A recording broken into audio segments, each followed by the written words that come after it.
Okay, now we have 13 people joining us. Welcome everybody to WaveMaker info session. For those of you who don't know or not familiar with Zoom webinar, it's not the usual chat feature, although I will be posting any links through there. Just keep an eye on the Q&A where you will be able to send questions through text and we'll raise them and answer either myself or Lori Mertes, who has also joined us.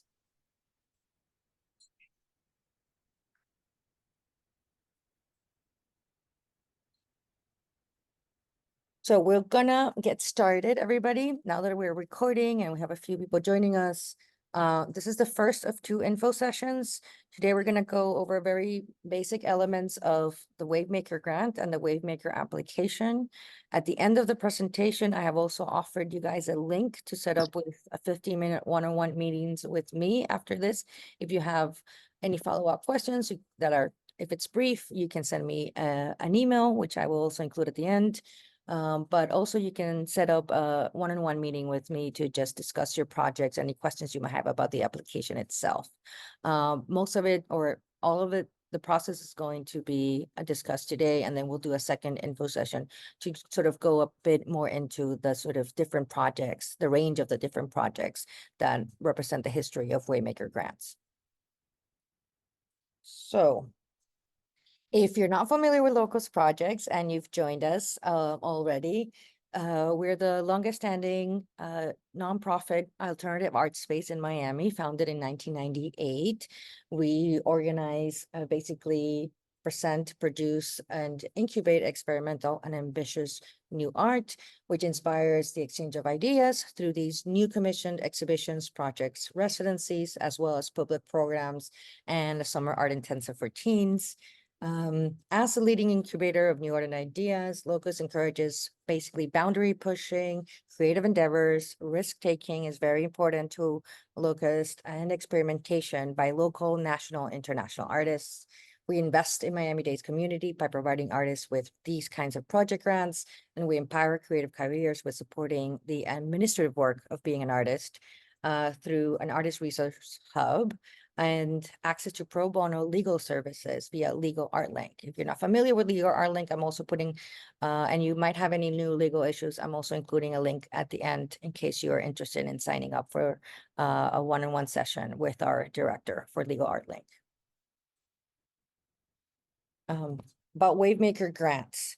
So just to reinforce, it represents Miami's visionaries artists for an incubator grant for innovative projects that really essentially must have shared with the public in an unconventional space. Since 2015, WaveMaker Grants has awarded $570,000 in funding to around 114 Miami artists, but also curators and collectives. And among of the range of things, if you're not just thinking about an individual artist project, WaveMaker Grants have been incubators for projects like Commissioner and Third Horizon Film Festival. Further, the WaveMaker grant is part of the Andy Warhol Regional Regranting program, which supports the creation of independent, non-traditional, public-facing artists by partnering with leading cultural institutions in 32 cities across the country. Warhol's Regranting program was designed to serve a sizable population of informal, non-incorporated collectives and independent organizers whose work falls outside the reach of typical funding sources on traditional gallery spaces or museums, for example. The program was established in 2007, and the foundation has actually given nearly $10 million in grants to its partners, who have funded then well over 1,000 projects. So who is eligible? Before we proceed, eligibility is the primary consideration you should have if your project or idea fits into WaveMaker grants. So the grant is eligible are visual artists, curators, arts writers, cultural organizers, collectives, collaborators, and artist-run spaces at all career stages that reside in Miami-Dade County. Again, throughout the application, or when you're thinking about this application, if you're not a Miami-Dade County resident, if you don't include a Miami-Dade County address in the application, you will not be able to be eligible. The project also allows for film, performance, dance, music, and other projects that fall outside of the strict definition of visual art. However, visual art must remain the leading component of the proposal. If you're applying as a group or a creative partnership, it can either be a longstanding one or something unique to your project. But however, you'll need to identify one key participant that will serve as a lead contact. So we need to reach out to you guys. We have one specific contact that will be checking their email and can get back to us if we have any questions. And that lead contact must, again, reside or be based in Miami-Dade County. Nonprofit organizations are eligible, and LLCs are eligible, except if they're been established as commercial enterprises. So there is eligibility for LLCs and nonprofits. However, they cannot be established for commercial purposes. If you have another issue with eligibility now, this didn't used to be the case, but we've changed it to. Before it used to be 1 year. If you received it recently, you shouldn't be able to apply again. Now it's 5 years. So if you received a WaveMaker grant within the last 5 years, you're not eligible. However, of course, we hope that you can apply again in the future. A little overview, each year we give out 60,000 worth in grants to Miami-Dade County artists. The individual grants, however, are 6,000 each and will be offered in 3 categories. And this is also a very important consideration when you're thinking about your idea and where it fits best. And I'm now going to go through the details, but first it's new work projects, long haul projects, research and development, plus implementation, which is a category that is basically split in 2 years. So for new works, it's 6 grants up to 6,000, supporting the creation and presentation of a visionary artist-driven new work or project. Long haul projects are grants also to 6,000, but each support launching, sustaining, or completing long-term projects. And this category is basically designed to recognize the time and commitment required to pursue long-term projects or artistic endeavors. So for R&D, this is a different category. It's split into 2. So the initial R&D application or implementation. So in some cases, some grants really require a bit more of research. And so you apply through research development to get a $2,000 grant for ambitious new projects that will take some creative risks and will benefit from this long-term planning. So after the R&D phase, you can then reapply for the second half. It's not certain that you will get it because you will be applying along the rest of the pool of the applicants, but basically it is split into this 2,000 to 4,000. Hey, Lori. Yeah, go ahead. I'm going to just chime in here because there's sometimes confusion around the R&D. So the real key is making a really compelling proposal for an idea you want to explore, but you don't necessarily know what it fully is going to be when it's realized. So if you want, Onojide Shabaka, he wanted to do a trip to South Carolina to rice paddies because he wanted to see a little bit more about an idea he had to know if there was something there to pursue. So the 2,000 can be for travel, can be for research, and that research can take all kinds of shapes and forms. It can also be, reaching out to someone to come visit you here to help you develop an idea or a project. You may or may not go anywhere with your idea. And in which case, if you're like, okay, yes, there's more, I have a real project here, then you apply for the second portion and you would go for the next $4,000 to actually realize the idea. Thanks, Lori. No, thank you. Thank you. So up to that point, if you have any questions, you can use the Q&A. I've gone forward. I guess I'll chime in. So this is Lori Mertes. I'm the executive director. I see lots of friends in the group and some new friends. I just wanted to say the one emphasis is the non-traditional presentation aspect. This is a grant that's different from the Ellie's, for example, which is meant to be helping an artist to get a show in a more traditional space, helping them to realize an exhibition at a museum or other spaces, either in Miami or beyond. We are not funding projects that happen in a gallery or a museum or an existing visual art nonprofit. Visual art nonprofit. It has to be non-traditional. That's what Warhol really seeks for these grants. So keep that in mind. We love collaborations. We love partnerships. They're not required for you to deliver them. Obviously, the more you have, the better. But we also can help you. You know, I just had one of our grantees from last round come in who was having some trouble really brainstorming around where to realize their project. We're here for that too, if needed. We can't facilitate the presentation. This is really a self-starting, self-run, artist-driven grant. We're here to give you the money. We're here to be supportive, but we can't really go beyond that, if that makes sense. So I just want to emphasize about this can't be for a traditional gallery or visual arts space.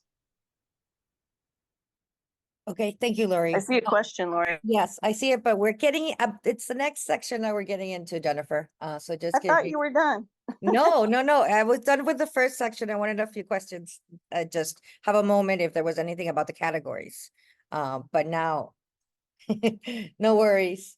Okay, so the application has been open since January 3rd, so you can go to either locustprojects.org or the WaveMakerGrants.org to get the link to the Submittable. You have to register with Submittable. You haven't done that before. And create an account in order to do the application. So it's really important that you make that step really quickly, and then you can see the full application and the full questions, although I'm going over them right now, and I will get into the process. Very typical sign in that you can see here is just first name, last name, and an email and your password. Then, okay, so what's on the application? There will be these 6 questions or 6 options. The first 5 questions have different options, but basic info, right? What is the grant category, which we just discussed the 3 options. You make sure you have your project title, obviously your name, any website, social media, email, phone, and address. And again, I will remind you that that address needs to show that you are a Miami-Dade County resident. So the first important question will be, what is your idea? Tell us about your vision.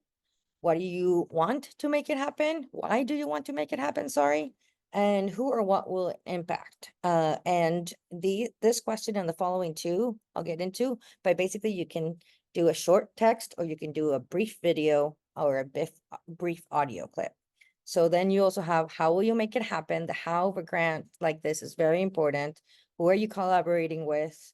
Where and how will you share your project with the public? Again, it's a public-facing project in a non-traditional space, so its relationship to its public and its audience is essential.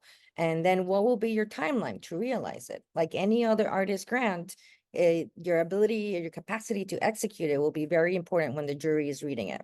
Then who are you? Tell us about your past work or your future creative goals. Why are you the right person to make this project happen? The who you are is a great one also for a little video introduction about yourself, but I also always recommend people that this is a good moment to sort of showcase the skills and experience that you have to realize a particular kind of project that you're doing. So that will be a tool for the panelists to basically sense whether or not, if you're in a top scoring group, like whether or not your capacity to realize it is there within your experience. How will you use the grant funds? Another really important question. So what do you need to make the project happen? Do you need to hire someone to help you learn a specific kind of ceramics?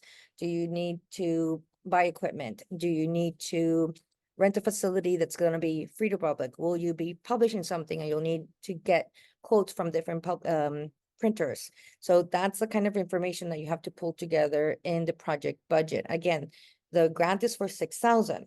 So if your project is beyond 6,000, how will you get those different funds, right? Again, the panelists are going to be carefully looking at your capacity to realize the project, and the budget is going to be a key place for them to look at that. And finally, you'll have the option for work samples. We very much recommend one really great image to represent your project. Basically, it's the image that we end up using for the announcement. But that one great image is very helpful for the jury. But then, of course, additional images, audio, video, links to writing, supplemental documentation, all are completely welcome. So in terms of the process, in terms of heavy on writing images, we really want to make this grant as accessible as possible, which is why we're giving sort of very short written descriptions as an option, 250 to 500 words. It gives you short but enough cushion to explore the idea. So like I said earlier, it's the first 3 questions. What is your idea? How will you make it happen? And who are you? That allows you to either choose a brief paragraph of 250 words to 500, a brief video clip, or a brief audio clip. So you can really play with these options to what you're most comfortable with. Can I chime in? Yes. So Locust, as an organization that also writes grants, is starting to see this with our grantors. And we really started this too because we really felt not everyone is great at writing and articulating. Not for everyone is English their first language. So we really wanted to make this as accessible as possible, easy as possible to get it to be the best platform for expressing your ideas. So if doing a video with a PowerPoint or whatever, green screen in the background is your vibe, that's great. If you're a better speaker, you don't want to be on camera, that's fine. But again, what's the most compelling way for you to share your ideas is what we're looking for. Right, and keep that in mind that it's last year was over 130 applicants and all the panelists are going through every single one. So you do want to stand out and make sure that you're conveying clearly, right, in a compelling way, as Lori's saying, but also represent the project in a way that they can sort of really imagine it through the images and text or video that you provide. I mean, I like take us on a journey, take us on a walk if it's a community-based project. Don't focus on sort of studio practice sort of mentality. I think that's really important about this grant. Lori, are you going to talk about who the jury is? Yes, that's next. Excellent. Okay, I'll sign off. No, it's all good. I think people are wondering for things that are coming, but I still wanted to leave the Q&A open in case there's something I don't have ahead. The review process, so everyone knows, Locust invites 4 independent panelists to review and select their projects for funding. So no one in Locust Projects is in the panel. The panel will include 2 national and 2 local artists or arts professionals. Typically, the makeup looks like 1 local artist, a former WaveMaker, 1 local curator, and 2 national, a mixture of arts professionals and artists in that mix. And all panelists will review and rank based on each proposal guided by the listed criteria, which is my next slide. So hold on. Well, wait, I want to add who those national people are because it's really important. So we only go to someone from our 32 regional regranting partners. They may or may not be artists, but they have to be on the staff of a regional regranting organization. So every time someone submits a grant to WaveMaker is an opportunity to have new eyes on their work from other alternative art spaces across the country like Locust. So that's what we really love about doing this collaboration with our regional regranting partners. And it's a really rich experience. I've been invited to be on the panels for other regional regranting, and I learn a lot from their process, what they're thinking on, what art is doing in other cities. And the combination in the juries of like the local with the national or international, it creates a really interesting conversation as a result of that dynamic that I really, really enjoy when I'm also and we bring them to Miami. They get a chance, but they also just get to see everyone's work, which is so great. We've had a couple of things happen out of that where maybe it's not someone who got a WaveMaker, but someone, who was at another organization in New Orleans or St. Louis or wherever it may be, was intrigued by a project. So keep that in mind too, that's always apply. It's always worth it.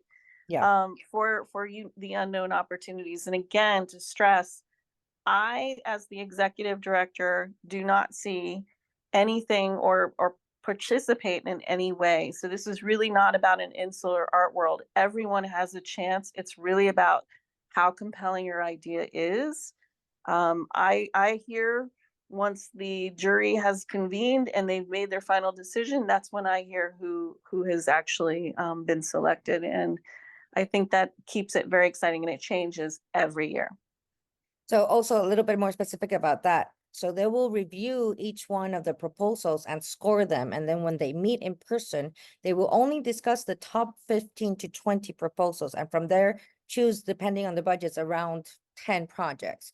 So keep the criteria that I'm going to show you now really in mind, because each one of this will be scored from 1 to 5. And that overall score is what will put you in the list when the panelists come together to discuss. And then it's about basically the strongest proposals that all the panelists agreed together. So overall idea and vision and artistic innovation, as Lori mentioned, is really the leading force. Because also it's a sort of very local grant for local Miami-Dade County projects, right? This relevance to the local, social, cultural, and geographical context is very important. Someone asked the questions saying, like, are there specific goals you hope to achieve through the proposed projects, like challenging hegemony, etc.? There's no specific case, but of course, these social and cultural and geographic questions are important and are part of the criteria that the panelists are going to review. They're going to be individuals who might be interested in one particular theme or the other, but they tend to really, in my experience so far, has been like really rely on the strength of the proposal. And two, it's also like those projects that really are relevant to the issues that affect us all in any sort of way, shape, and form. You know, social justice focused, community-based, relevant to our community are really sort of the projects that have risen up to the top over the years. Yeah. Yeah, no, meaning I look back at the early WaveMaker grants, and there are a lot of the established artists in Miami now that went on to do bigger projects after that. Again, back to the criteria, sorry. This really should be in your mind as you're thinking about your idea, how you refine your idea, how you select, what description elements you include, what images you include. But also very essential question that must be answered in your proposal is, where is it going to be, and is it free and accessible to the public, as well as is it being presented in an unconventional space, meaning not a museum or gallery or even a nonprofit art space like Locust Projects. So this is like a crucial factor in the criteria for the grant. Something that I mentioned before, but also keep in mind as you work on all the different components of the grant, the capacity of you to realize a project on time and within budget. So keep that in mind through the different sections.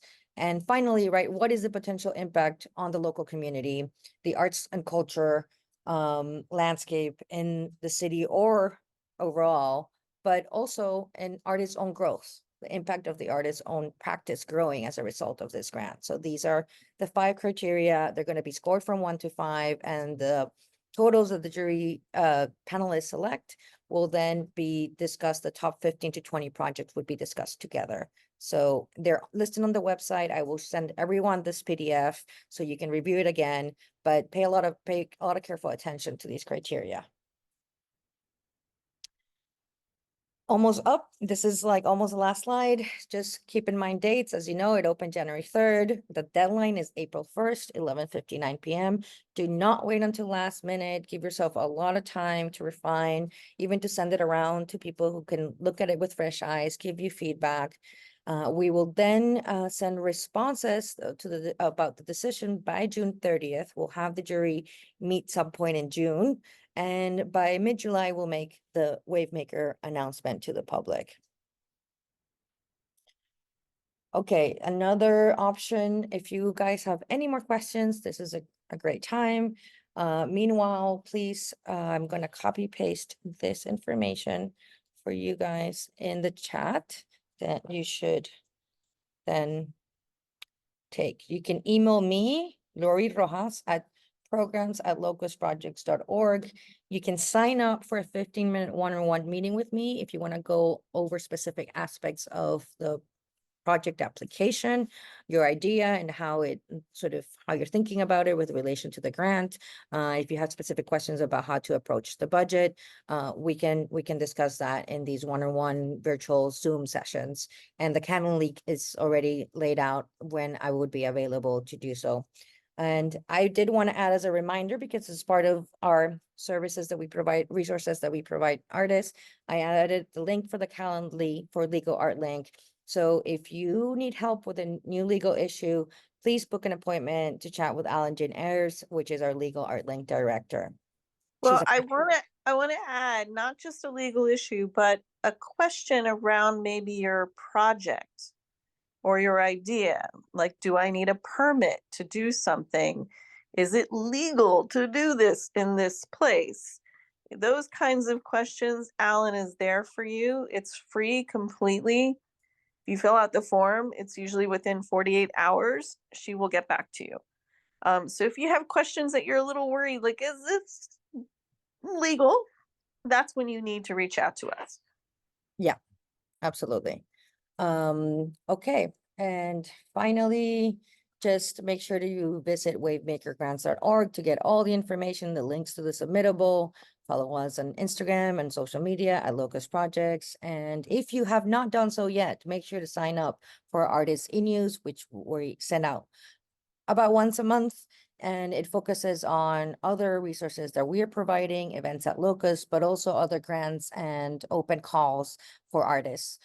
So do sign up for that one. Okay, any further questions? Now's the time. So are we allowed to add funds to a project for outside source? Absolutely, especially in the case of the proposal goes over 6,000. It's even basically encouraged that if it's going to be, say, a 12,000 or 20,000, that you show where else you're applying for funds, what funds you might already have in place for this grant, because that's a key element to what's your capacity to realize it. The panelists are very, very careful at looking at, like, do they have the money to realize this project? If only, if it goes beyond the 6,000 that Locust Projects is going to provide, because they're not going to want to award someone the grant that later might not be able to realize it because they did not achieve the full funding. Okay. Again, I put the email in the chat, my email in the chat, programs at Locust Projects. I put the link to the Calendly if you want to meet one-on-one with me for 15 minutes to go over any more specific questions. And I added the link. Lori, yes. I'm so sorry. I'm going to interrupt because I think it's really important. So every single project that has received a WaveMaker grant is on WaveMakerGrants.org. We have a website. So if you want to see the types of projects that have received funding, I think that's really important for you to look at. It's by year.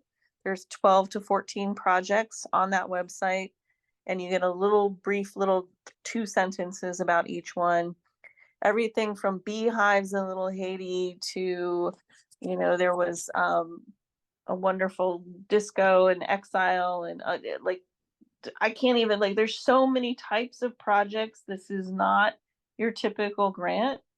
Be creative, be imaginative, go crazy, and go for it. And this is really meant to be like seed funding for your career, for a project, for an idea. So keep that in mind. It's not about your traditional, I'm going to have a show mentality. Absolutely. Thank you. I have nothing further to add, and there doesn't seem to be any further questions. Lori, any final thoughts besides that? Nope. Okay. Well, hope everybody has a good evening. And again, shoot me an email if you have any questions or set up a Calendly appointment. Bye. Good night.